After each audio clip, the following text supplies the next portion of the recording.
नमस्कार सबै साथीहरूलाई, गुड मर्निङ। नयाँ अवसरका लागि आत्म सुझावहरू के छ बुदाहरू म भन्दै रहेछु। म सधैँ यो रिपिटेसन गर्छु 1 टाइम्स 1 and 3 कहिलेकाहीँ 3 टाइम्स नै टाइम हुन्छ।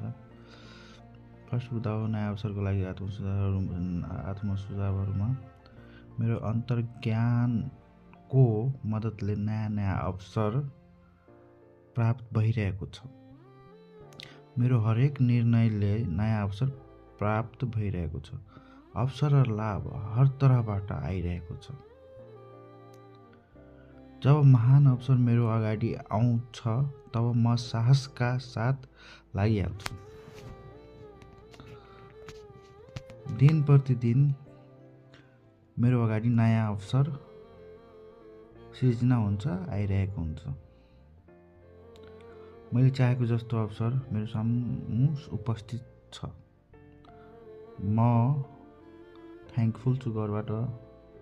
म धेरै ब्लेस्ड छु। Thank you god for everything. Thank you so much बस। Thank you so much God.